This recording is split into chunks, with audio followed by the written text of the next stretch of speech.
Imagine standing in the heart of the Central Asian steppes, where the wind howls without mercy, the thunder of hooves raises clouds of dust on the horizon, and the pounding of war drums echoes in the distance. You hear the roar of an army approaching like a storm. This wasn't just any army, it was a living inferno on horseback, led by eyes that knew no mercy and no defeat. A man who descended upon the world like fate itself, leaving behind only ashes and tears. His name alone was enough to strike fear into hearts: Genghis Khan. I'm Mr. Madian, and if you're new here, you're about to dive into a world full of secrets and fascinating information. Don't forget to subscribe and turn on the notification bell so you don't miss any thrilling content. And make sure to watch until the end because the truth isn't always what you expect. In the year 1162, in the heart of Mongol lands, a child was born named Temujin. No one could have known that this boy would one day become Genghis Khan, the ruler of the largest land empire the world has ever seen. His beginnings were anything but easy. His father was poisoned by a rival tribe when Temujin was still a child, leaving him and his family abandoned, starving, and struggling to survive. In the Mongol world, there was no mercy for the weak. Temujin grew up witnessing injustice, observing how power, betrayal, and shifting alliances shaped life. He learned lessons not taught in books, but carved into his soul by pain and survival. He owned nothing but his resolve. Yet that resolve alone could move mountains.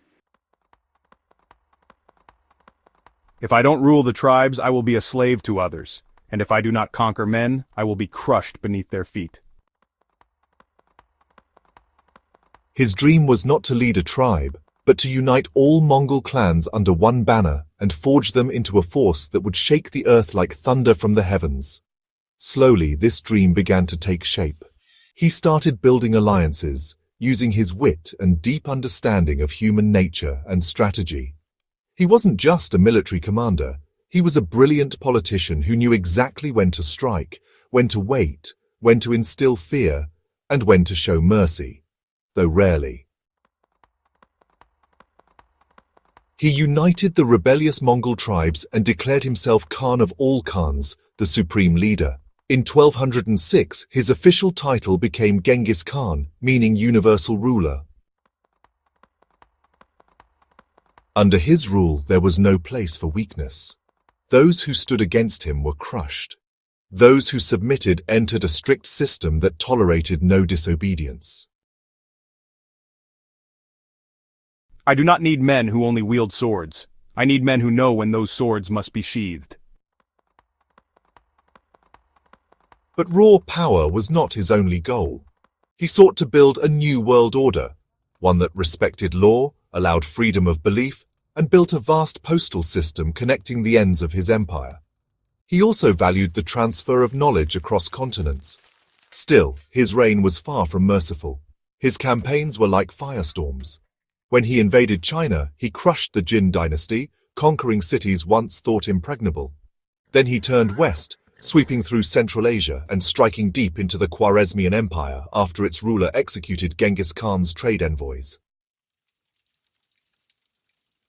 His retaliation was apocalyptic. City after city fell: Samarkand, Bukhara, Merv, Nishapur. In some accounts, he ordered the total extermination of Merv's population, saying, "Kill until the steel grows tired of blood." Mongol soldiers were trained for absolute obedience. They never questioned orders, even if it meant wiping an entire city off the map. When he entered Bukhara, he climbed the mosque's pulpit and said to the people, "I am the punishment of God. If you had not committed great sins, God would not have sent a punishment like me upon you." That sentence summed up Genghis Khan's worldview. He didn't see himself as a mere conqueror, but as an instrument of fate, unstoppable and inevitable. Yet under the ashes, signs of a sophisticated order emerged. He established a legal code called Yasa, strict but organized. It punished thieves and murderers and encouraged safe trade routes. Ironically, many cities that surrendered saw stability, thriving markets, and even freedom to practice different religions. One Chinese historian wrote, "When Genghis Khan invaded our land, we fled in fear, but when we returned, we found order more stable than before." Even during his conquests, he didn't forget his family. He placed his sons in powerful positions and gave them territories to govern, though all under his authority. He was like a modern emperor, building a system that didn't rely on a single central power. But his expansion came at a cost. Rivers of blood flowed, cities were flattened, entire cultures scattered, and fear became his deadliest weapon. It is said that after one of his close relatives was killed in Nishapur, he ordered every citizen executed. Their heads were stacked into pyramids, a grim message to the world: do not awaken the wrath of the Mongols. Still, there were rare moments of humanity, quiet moments of reflection, where it seemed he understood his mortality. He once said in a private gathering, "Every man is born to die, but what he builds during his life, that may live on forever." In 1227, during a campaign in China, Genghis Khan fell ill. Accounts differ. Some say he died in battle, others say he fell from his horse. But his death was kept secret to avoid chaos among the troops. He ordered to be buried in an unknown place. Some say the soldiers who buried him were killed to keep the secret. Legends even claim that a river was diverted to flow over his grave, so it would remain hidden forever. To this day, we still search for his tomb, as if we're chasing the final riddle of the man who shook the earth and left behind an empire, and a name that will never be forgotten.